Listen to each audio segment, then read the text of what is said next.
প্রিয় প্রথম বর্ষ বিজ্ঞান বিভাগের শিক্ষার্থীরা, আশা করি সবাই ভালোই আছো।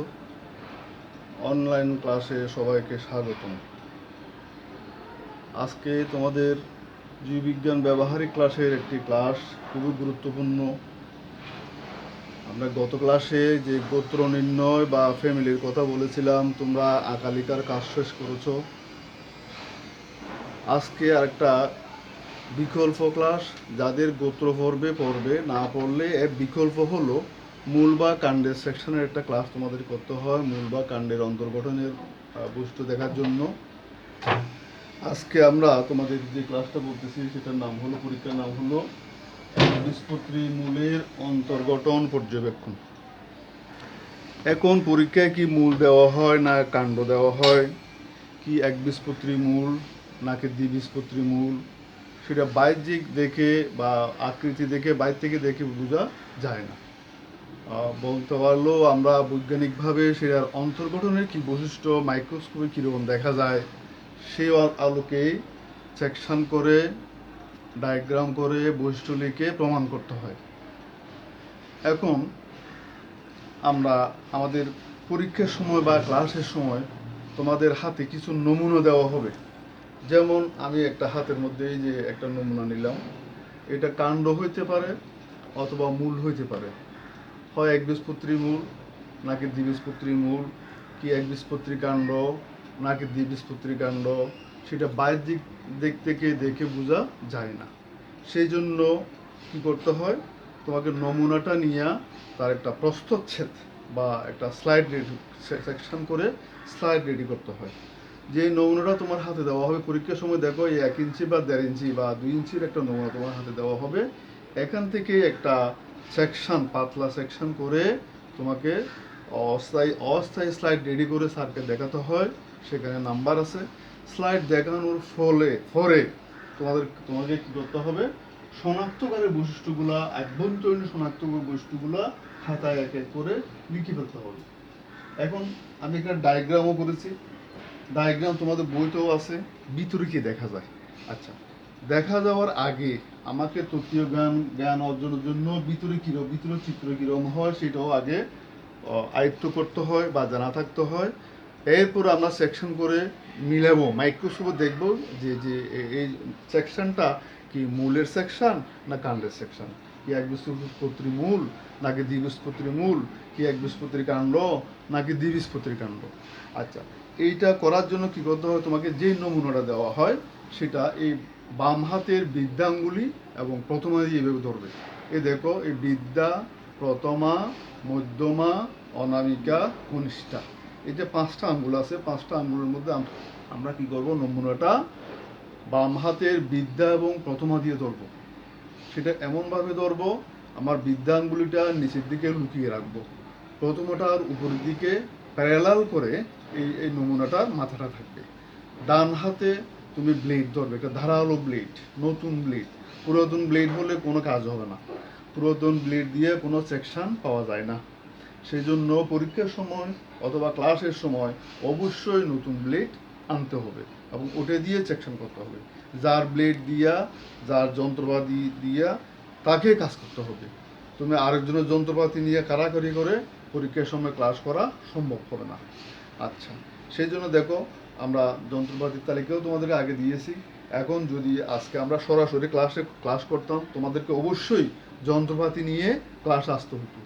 যেহেতু করোনাকাল, আমরা ল্যাবরেটরিতে এখনও যেতে পারতেছি না, কলেজেও যেতে পারতেছি না, যন্ত্রপাতি তো ধরাও মুশকিল হয়ে যাচ্ছে। আমরা যেহেতু কলেজে নাই, আমাদের কলেজ প্রশাসন বা সরকারের পক্ষ থেকে যেহেতু অনলাইনের মাধ্যমে সিলেবাসগুলো শেষ করার জন্য বলা হচ্ছে, যেহেতু ছাত্রদেরকে বাসায় এমনি বসে রাখা সম্ভব নয়, সময় যেহেতু চলে যাচ্ছে, সিলেবাসও আয়ত্ত করে ফেলতে হবে।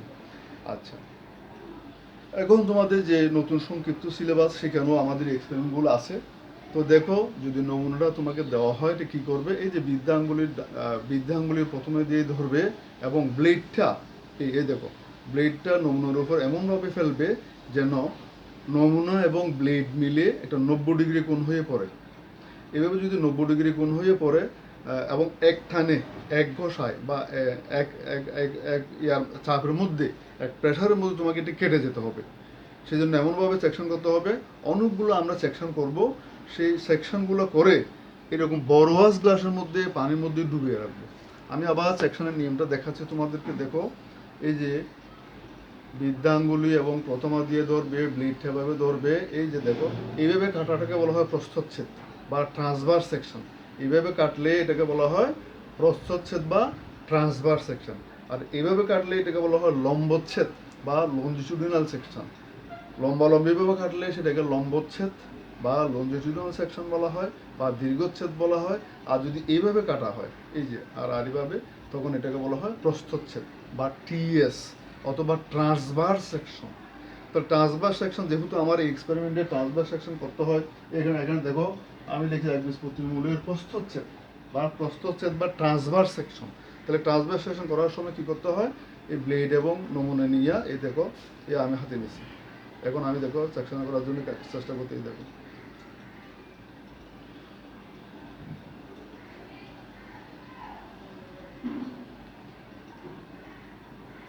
এই দেখো আমি এখানে সেকশন করতেছি অনেকগুলা, বারবার প্রত্যেক কষার মধ্যে সেকশন উঠতেছে, সেকশনগুলো ব্লেডের উপর জমা হচ্ছে।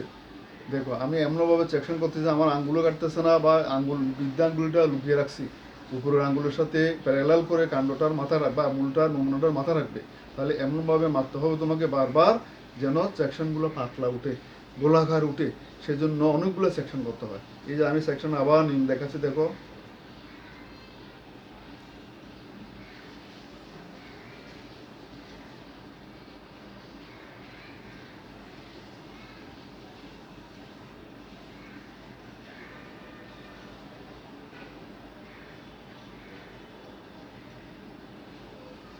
এই যে সেকশনগুলো করার পর সব ব্লেডে জমা হবে।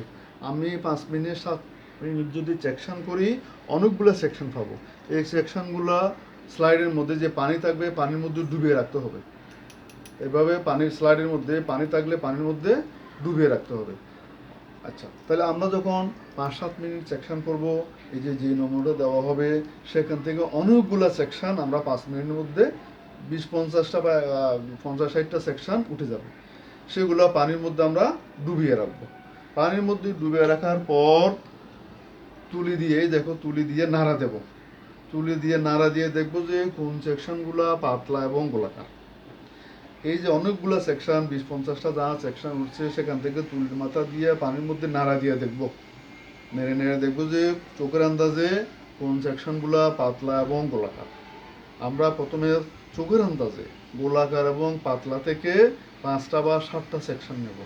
5টা বা 7টা সেকশন এই যে স্লাইডের উপর তুলে একটা একটা বসাবো, এক লাইনে বসাবো। 1 2 3 4 5 6 7টা বা 5টা সেকশন এক লাইনে বসাবো। এক লাইন বসাবার আগে কী করতে হবে, তাহলে প্রথমে আমাকে কী করতে হবে, অনেকগুলো সেকশন করে আমরা বড় ওয়াশ গ্লাস রাখবো।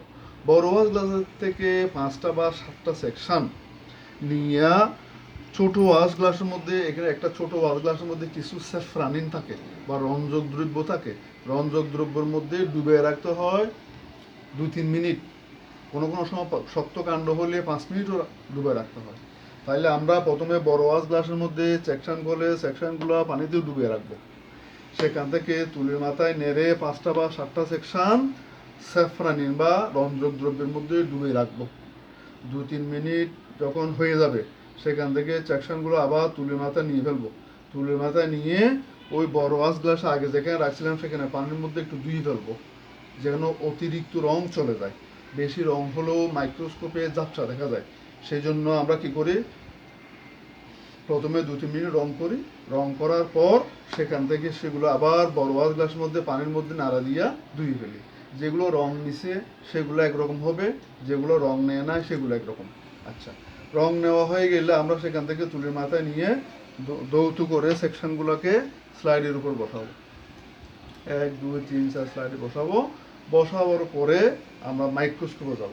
কম্পাউন্ড মাইক্রোস্কোপের নিচে গিয়ে সেটাকে ফোকাসিং করে উঠানামা করে দেখবো, প্রত্যেকটা সেকশন দেখবো কোন সেকশনটা ভালো দেখা যায়, কোনটা সিরা, কোনটা অর্ধেক, কোনটা সম্পূর্ণ, কোনটা বইয়ের মতো দেখা যায়। এইভাবে সবগুলো সেকশন দেখে সেখান থেকে আমরা একটা সেকশন রাখবো শুধু। আমরা করার সময় 20-50টা করে ফেলছি, রং করার সময় 5টা-7টা রং করছি, আবার সে রং করে তুলে স্লাইডে দেখার পর মাইক্রোস্কোপে দেখবো যে কোন সেকশন আমার 7টা বা 5টা সেকশনের মধ্যে কোন সেকশনটা ভালো, কোন সেকশনটা পাতলা গোলাকার বইয়ের মতো দেখা যায়, ওই রকম একটা সেকশন রেখে বাকিগুলো আমরা ফেলে দেবো।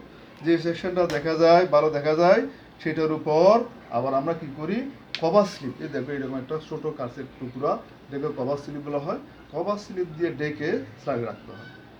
কভার স্লিপ দেওয়ার সময় প্রথমে সেকশনের উপর একটু গ্লিসারিন দিতে হয়, গ্লিসারিন দিয়া কভার স্লিপটাকে এইভাবে সেকশনের উপর ধরলে আস্তে করে সেকশনের উপর পড়ে যাবে, পড়ে গেলে ভিতরে যদি অতিরিক্ত গ্লিসারিন বা পানি থাকে সেগুলো বেরিয়ে যাবে, সেকশনটা কভার স্লিপের নিচে থাকবে। তখন কভার স্লিপ দেওয়া সেকশনটাকে আমরা মাইক্রোস্কোপে নিয়ে দেখি, মাইক্রোস্কোপে নিয়ে ফোকাসিং করে দেখব এবং ওইটাই স্যারকে দেখানোর জন্য পরীক্ষায় রেখে দেবো। তাইলে আমরা ক্লাস করার সময় পরীক্ষা করার সময় কী করবো যে অনেকগুলা সেকশন করব, যে নমুনাটা দেওয়া হয় সেখান থেকে 5টা বা 7টা সেকশন নিয়ে বড় ওয়াশ গ্লাসে যে পানির মধ্যে ডুবিয়ে রাখলাম সেখান থেকে 5টা বা 7টা সেকশন নিয়ে ছোট ওয়াশ গ্লাসে স্যাফরানিন, এক ধরনের রংযোগ দ্রব্য, এই রং স্যাফরানিনের মধ্যে 2 মিনিট রং ডুবিয়ে রাখবো। এগুলো পরীক্ষার সময় তোমাদেরকে সাপ্লাই দেওয়া হবে। স্যাফরানিন লাল রং সেখানে 2-3 মিনিট ডুবে রাখার পর সেখান থেকে সেকশনগুলো নিয়ে পরিষ্কার পানির মধ্যে দিয়ে ফেলবো, দেওয়ার পরে স্লাইডে তুলবো, স্লাইডে তুলে যে সেকশনটা ভালো ওই একটা সেকশন রেখে আবার তার মধ্যে আবার একটু গ্লিসারিন দিয়ে কভার স্লিপ দেবো, কভার স্লিপ দিয়ে স্যারকে দেখার জন্য রেখে দেবো। তখন আমার স্লাইড রেডি হয়ে গেল। তাহলে স্লাইড রেডি করে স্যারকে দেখানোর জন্য একটা তোমার মার্ক আছে, তাহলে আমার স্লাইড রেখে আমি কাজ শেষ। সেকশন হয়ে গেলে স্যারে যদি দেখতে চায় স্যার তোমার জায়গায় আসবে, অথবা তোমরা সেকশনটা স্যারের কাছে নিয়ে যাবে, স্যার যেখানে বসবেন, যেখানে টেবিলে বসবেন সেখানে মাইক্রোস্কোপ থাকবে, সেখানে জায়গায় দেখাতে পারো, অথবা স্যার তোমার জায়গায় এসে দেখতে পারে। আচ্ছা যাক, সেকশন যখন দেখা হয়ে যাবে তখন তোমার পরবর্তী কাজ হলো আঁকা লেখার কাজ। এখন যেহেতু ইন্টারমিডিয়েটের ছেলে মেয়ে, আগে কিন্তু চিত্র আঁকা, লেবেলিং করা, বৈশিষ্ট্য লেখা সবগুলোর মধ্যে মার্ক ছিল, সেই জন্য আমাদেরকে আঁকতেও হইতো, লেবেলিং করতে হইতো, বৈশিষ্ট্য লিখতে হইতো। এখন তোমাদের যে সিলেবাস, এখানে শুধু সিলেকশন করে স্লাইড কার্ড রেডি করে স্যারকে দেখানো এবং শনাক্তকারী বৈশিষ্ট্যগুলো লেখা। চিত্র আঁকাতে কোনো মার্ক নাই, কিন্তু প্র্যাকটিক্যাল খাতায় তোমাকে চিত্র আঁকতে হবে। চিত্র আঁকা না থাকলে তুমি বস্তুগুলো বুঝতে পারবে না। উপরের ক্লাসে ডিগ্রি বা অনার্সে গেলে তোমাকে চিত্র আঁকাতে মার্ক আছে, সেকশনে মার্ক, তোমার দেখানোর মধ্যে মার্ক আছে, বস্তু লেখার জন্য মার্ক আছে। আগেও ইন্টারমিডিয়েট সিলেবাসে মার্ক ওইভাবে বন্টন ছিল, এখন এরকম না, মার্ক নাই, এখন চিত্র আঁকাতে মার্ক নাই, কিন্তু স্লাইড রেডি করে দেখানো এবং বৈশিষ্ট্যগুলো শুদ্ধ করে লেখার জন্য এখানে মার্ক আছে। তাহলে আমাকে যে সময় যে সিলেবাস যেভাবে হয়, শিক্ষা বোর্ড বা সরকার যেভাবে সিলেবাস নির্ধারণ করে সেই আলোকে কাজ করতে হবে। তাহলে প্রথমে আমার স্লাইড রেডি করা, আমি যদিও এখন অনলাইনে তোমাদেরকে বলতেছি ভালো করে এগুলা সেকশন করে দেখানো এবং মাইক্রোস্কোপে যেয়ে দেখানো। একটা জিনিস যতক্ষণ পর্যন্ত তুমি মাইক্রোস্কোপে দেখবে না এতক্ষণ তোমার সন্তুষ্টি আসবে না। সেই জন্য যদিও আমরা এখন মাইক্রোস্কোপে ধারে কাছে যেতে পারতেছি না, কিন্তু আমাকে সিলেবাস আয়ত্ত করে ফেলতে হবে। সেই জন্য আমাকে আঁকা লেখার কাজ, তত্ত্বীয় জ্ঞানগুলা আয়ত্ত করতে হবে। আচ্ছা যাক, স্লাইড রেডি হয়ে গেলে পরবর্তী পর্যায়ে বস্তুগুলো লেখা। আচ্ছা, এখন পরীক্ষার খাতায় যেহেতু চিত্রটা আঁকতে হবে, ব্যবহারিক খাতায়, তাহলে চিত্র আমি কীভাবে আঁকবো? এই আমি এখানে দেখো একটা ছবি আঁকছি, একবীজপত্রী মূলের ছবি। কীভাবে আঁকি দেখো, এই যে এখানে দেখো উপরের দিকে একটা ত্বক আছে, এই যে মূলর ত্বক, ইংরেজিতে এটাকে বাংলায় বলা হয় মূলর ত্বক, ইংরেজিতে বলা হয় ইফিব্লেমা। যদি মূল হয় এইটার মূলের ত্বকটা এক স্তর বিশিষ্ট হয় এবং মূলের ত্বকের মধ্যে কোনো কিউটিকল থাকে না। এই যে যদি কাণ্ডের সেকশন হয় এখানে আরেকটা স্তর থাকবে,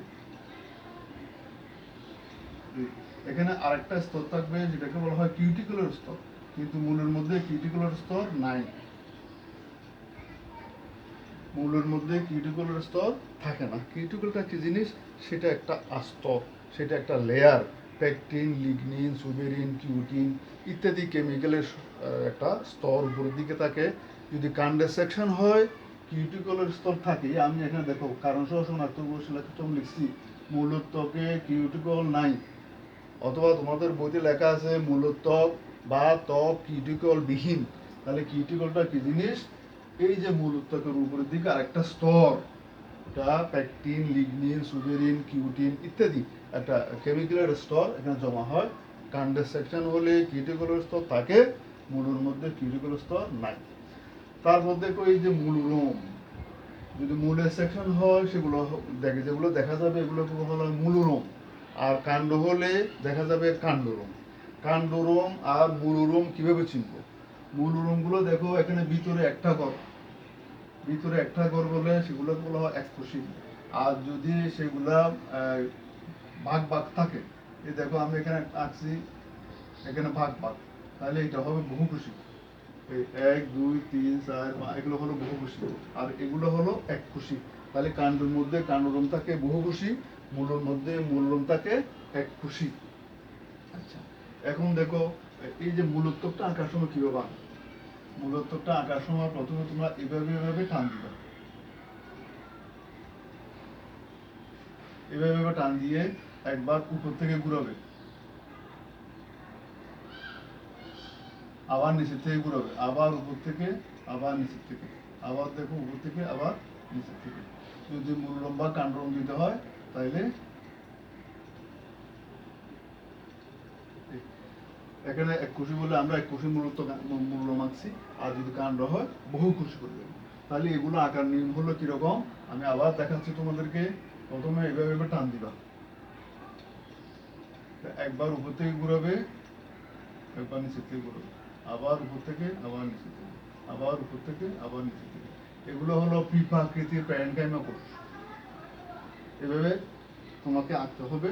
আচ্ছা, তাহলে মূলোত্বক আঁকলাম, আমরা বললাম কি মূলোত্বকে কোনো কিউটিকল নাই। যদি কাণ্ড হয় এখানে আরেকটা স্তর থাকবে, কাণ্ডে আঁকার সময় এটা ঘন ঘন আঁকতে হয়, কাণ্ড আঁকার সময় ঘন ঘন আঁকতে হয়, যেহেতু কিউটিকলের স্তর থাকে। মূলের মধ্যে কোনো কিউটিকলের স্তর থাকে না, এই দেখো কিউটিকল নাই। তারপর দেখো এখানে মূলরোমগুলো এককোষী করে আসছে। যদি কাণ্ড হয় বহুকোষী আঁকতে হয়, অথবা কাণ্ডরোম যদি না থাকে, যেমন একবীজপত্রী কাণ্ডের মধ্যে কাণ্ডরোম থাকে না, সেখানে আঁকতে হয় না। দ্বিবীজপত্রী কাণ্ড হলে কাণ্ডরোম বহুকোষী হয়। আচ্ছা, তারপর দেখো এই যে মূলোত্বক থেকে এই পর্যন্ত, অন্তত্বকের বাইরের যে অংশ পর্যন্ত, এটাকে বলা হয় কর্টেক্স বা সাধারণ বহির্মজ্জা। যদি মূল হয় এই কর্টেক্সটার পরিধিতে হয় বড়। দেখো এখান থেকে অনেকগুলো কোষের স্তর, এই কোষগুলো আঁকার সময় কিভাবে আঁকতে হবে দেখো। এই যে আমি এখানে একটু আগে দেখাচ্ছি, একটা কোষ থেকে যদি পৃথক থাকে তাহলে তোমার কলার গঠন হবে না। কলা কি জিনিস? অবিচ্ছিন্ন ও সুসংগঠিত একগুচ্ছ কোষ, যাদের আকার আকৃতি একই, যাদের উৎপত্তি স্থান একই, যাদের গঠন একই এবং সম্মিলিতভাবে কাজ একই, সেগুলোকে আমরা টিস্যু বা কলা বলি। এখন আমি এখানে আঁকি, দেখো এই যে একটা কোষ থেকে পৃথক, তাহলে এরকমভাবে পৃথক করে আঁকলে তোমার চিত্র আঁকা হবে না। আচ্ছা, এখানে দেখো তো আমি কিভাবে আঁকছি, দেখো এই একটা কোষ আরেকটাকে ক্রস করছে, এরকম যদি ক্রস করে তাও হবে না। আবার যদি বেশি বড় ছোট আঁকি তাও হবে না, এগুলোর ব্যাসগুলো সমান, এগুলো ব্যাস সমান। প্যারেনকাইমা কোষগুলোর আকার আকৃতি ব্যাসগুলো সমান, সেই জন্য এক চাপে আঁকি ফেলতে হবে সবগুলোর। যেন আমি যেহেতু হাতে আঁকি, আমরা তো এখানে কোনো কম্পাস দিয়ে আঁকি না, হাতে আঁকি, একটু 19-20 হইতে পারে, ছোট বড় হইতে পারে, কিন্তু যেন চোখে দেখা যায় যে সবগুলো কোষের আকার আকৃতি প্রায় কাছাকাছি, বেশি বড় ছোট করে আঁকা যাবে না। আচ্ছা, তারপর দেখো এই যে কোষগুলোর কোষপ্রাচীরগুলো পাতলা করে আঁকতে হয়, অর্থাৎ সরু পেন্সিল দিয়ে আঁকতে হবে। আমি এখানে হোয়াইট বোর্ড পেন দিয়ে আঁকতেছি, এগুলো ছোট করতে এগুলো বড় হয়ে যায়, যা এগুলো এখন নিয়ন্ত্রণ করা, এখন আমি কোনো এই মাথাগুলো ছোট করতে পারতেছি না। তোমরা আঁকার সময় সরু পেন্সিল দিয়ে আঁকো। এবং এই দেখো প্রত্যেকটা কোষের মাঝে মাঝে আন্তঃকোষীয় ফাঁক, এখানে আন্তঃকোষীয় ফাঁক আছে, আন্তঃকোষীয় ফাঁক করে আঁকতে হবে। এই যেমন দেখো এই একটা কোষ আঁকলাম, এইভাবে আঁকলে তখন দেখবেন এই এখানে আন্তঃকোষীয় ফাঁক, ইন্টারসেলুলার স্পেস বা আন্তঃকোষীয় ফাঁক থাকবে। তাহলে আমরা কর্টেক্স, এখান থেকে কয়েকটা স্তরগুলোকে কর্টেক্স বা সাধারণ বহির্মজ্জা বলা হয়, এবং এগুলো প্যারেনকাইমা কোষ দ্বারা গঠিত। এরপর দেখো কর্টেক্সের পরে এই যে সাইকেলের মতো অংশ, এটাও পিপাকৃতির কোষ। এই কোষগুলোর গঠন যেরকম, এই এখানে অন্ততকের কোষগুলোর গঠন এরকম। এই সাইকেলটাকে বলা হয় অন্ততক বা এন্ডোডার্মিস। অন্ততকটা এখানে এই যে এক স্তর বিশিষ্ট। অন্ততকের পরে দেখো, অন্ততকের পর থেকে একটা গম্বুজ আকৃতির একটা এখানে দেখো, এই যে অন্ততকের পরে এই অংশটা, এটাকে বলা হয় পরিচক্র বা পেরিসাইকেল। তাইলে আমরা মূলের অন্তর্গঠনের মধ্যে প্রথমে মূলোত্তক দেখব। মূলোত্তকগুলো পিপাকৃতির এবং সেখানে কোনো কিউটিকল নাই। এরপরে মূল দেখবো, এগুলো একুশি কর্টেক্স দেখা যায় বড় বা প্রশস্ত। এরপর দেখবো অন্ততকের ভিতরে এই যে পরিচক্র বা পেরিসাইকেল, সেটা হয় এক স্তর বিশিষ্ট। মূলের মধ্যে পরিচক্র থাকে এক স্তর, কাণ্ডের মধ্যে যদি থাকে একাধিক স্তর।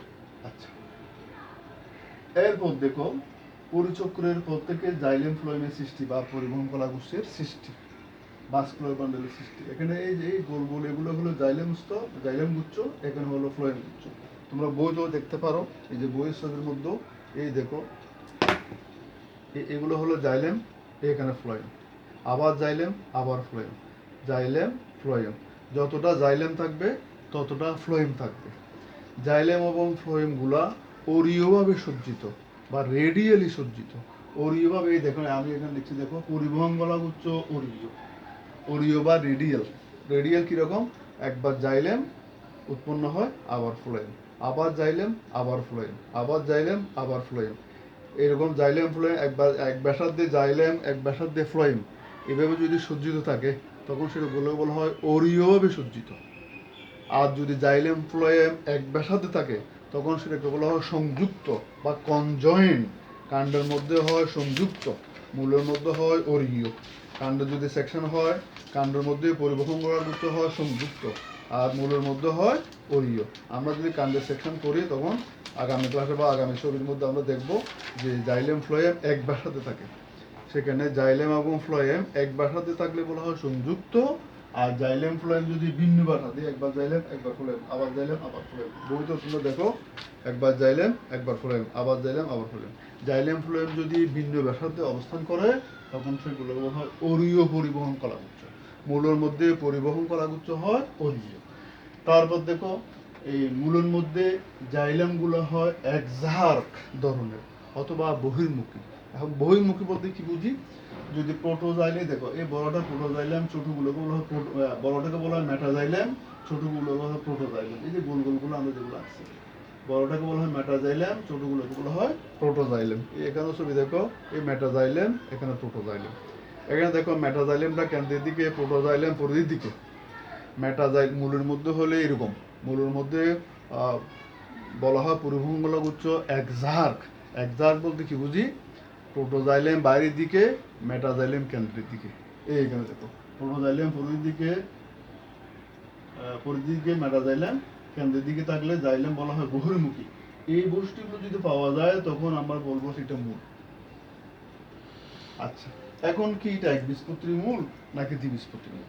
যদি একবীজপত্রী মূল হয়, জাইলেম ফ্লোয়েম বা পরিবহন কলাগুচ্ছের সংখ্যা বা ভাস্কুলার বান্ডেলের সংখ্যা, ভাস্কুলার বান্ডেল কি জিনিস, জাইলেম এবং ফ্লোয়েম, জাইলেম গুচ্ছ এবং ফ্লোয়েম গুচ্ছকে একসাথে বলা হয় ভাস্কুলার বান্ডেল বা পরিবহন কলাগুচ্ছ। পরিবহন কলাগুচ্ছ যদি 6-এর অধিক হয় তাহলে একবীজপত্রী মূল। আবার আরেকটা বৈশিষ্ট্য হলো পরিবহন, এখানে একবীজপত্রীর মধ্যে মজ্জাটা বড়, এই যে এটাকে বলা হয় মজ্জা। একবীজপত্রীর মধ্যে মজ্জা হয় বড়। একবীজপত্রীর মধ্যে জাইলেম ফ্লোয়েমের সংখ্যা হয় 6-এর চেয়ে বেশি, 7টি, 8টি, 12টি, 9টি এরকম থাকে। এক একটা সেকশনে এক এক রকম দেখা যাবে। মাইক্রোস্কোপ নিয়ে সেকশন করলে তোমরা এই ছবিগুলো মাইক্রোস্কোপ গণতে পারবে, যেমন এখানে যেমন গণা যাচ্ছে। মাইক্রোস্কোপে যদি সেকশন পাতলা হয় তুমি এগুলো চোখে নিজের চোখে গুনতে পারবে, তোমার সেকশনে কোটা দেখা যায়। তাহলে জাইলেম ফ্লোয়েমের সংখ্যা যদি 6-এর বেশি হয়, মজ্জা যদি বড় হয়, তখন আমরা বলবো সেটা একবীজপত্রী। আচ্ছা, একবীজপত্রী মূল আর দ্বিবীজপত্রী মূলগুলোতে কি তফাৎ?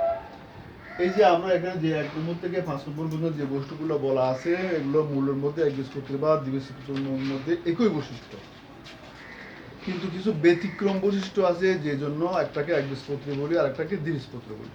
দ্বিবীজপত্রী মূলের অন্তর্গঠন তোমাদের নাই, তবু তোমার চিনার জন্য বাইবাতে জিজ্ঞেস করতে পারে। এই দেখো দ্বিবীজপত্রীর মধ্যে এগুলো সব ঠিক থাকলেও এখানে পরিবহন বলা সংখ্যা 6 আছে, কম দেখো 1 2 3 4, 1 2 3 4, 4টা জাইলেম 4টা ফ্লোয়েম, তাহলে এখানে জাইলেম ফ্লোয়েমের সংখ্যা 6 আছে কম। আর এখানে দেখো এই মজ্জাটা হয় ছোট, দ্বিবীজপত্রীর মধ্যে হয় মজ্জা ছোট, একবীজপত্রীর মধ্যে হয় মজ্জা বড়, দ্বিবীজপত্রীর মধ্যে জাইলেম ফ্লোয়েমের সংখ্যা 6 আছে কম, এখানে 4টি। আর একবীজপত্রীর মধ্যে জাইলেম ফ্লোয়েমের সংখ্যা 6 আছে বেশি। এই বৈশিষ্ট্যগুলো পাওয়া গেলে তখন আমরা এটাকে বলবো কি একই। তাইলে আমরা পরীক্ষার সময় কি করব, প্রথমে একটা স্লাইড রেডি করে টেবিলে রাখবো, স্যার যখন ইচ্ছে দেখবে অথবা সাথে সাথে দেখাতে পারো। এরপরে তোমার বাকি কাজ হবে কি, বৈশিষ্ট্যগুলো সুন্দর করে লিখে ফেলা। এই যে 1 2 3 4 দিয়ে বৈশিষ্ট্যগুলি কাজে ইহা নমুনাটি একবীজপত্রী উদ্ভিদের মূল। এই কথাটা না লিখলে এই যে কনক্লুশনটা এটা না লিখলে তোমার এগুলো কেটে ফেলবে। তাহলে এই বৈশিষ্ট্যগুলো সুন্দর করে বুঝাইয়া খাতায় লিখলে তোমার কাজ শেষ।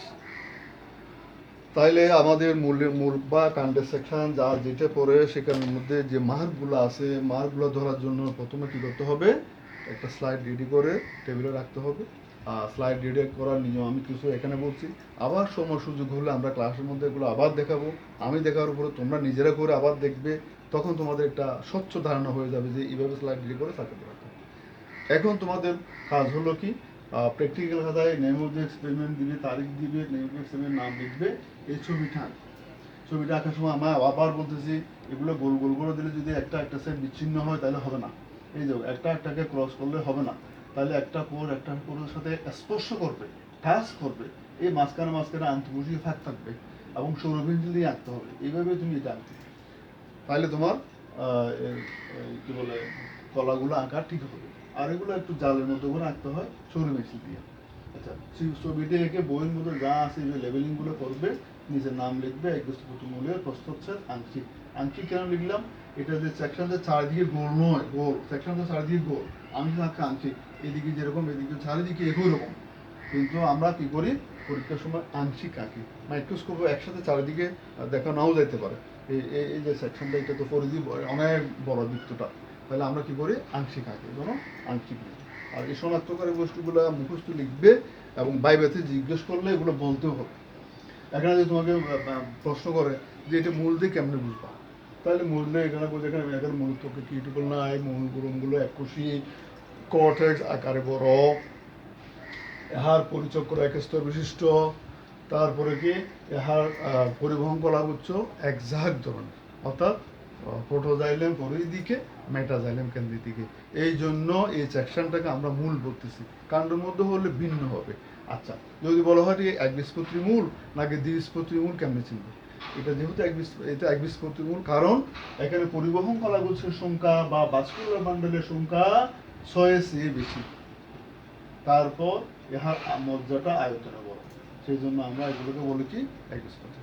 তা আগামী ক্লাসে আমরা একবীজপত্রী কাণ্ড করাবো এবং একবীজপত্রী কাণ্ডের মধ্যে এই বস্তুগুলো আবার পুনরাবৃত্তি হবে, তোমাদের আবার বুঝতে সহজ হবে। তোমরা এগুলা খাতার মধ্যে চিত্রটা এঁকে খাতায় আঁকে বস্তুগুলো লিখে রেডি করে ফেলো এবং বুঝতে পারবে। দেখো বই পড়ে দেখো, আমাদের থিওরি ক্লাসেও তোমাদের যেগুলো পড়াইছে, প্র্যাকটিক্যাল ক্লাসও আবার বলতেছি, এর ফলে তোমার একটা ধারণা হয় কিনা দেখো। এর মধ্যে যদি তোমার কোনো দুর্বলতা থাকে, এগুলো আমরা যখন সরাসরি বলবো আবার তোমরা এগুলো জেনে পরিশুদ্ধ হয়ে যেতে পারবে আর কি। তো আজকে এখানে শেষ, সবাইকে ধন্যবাদ।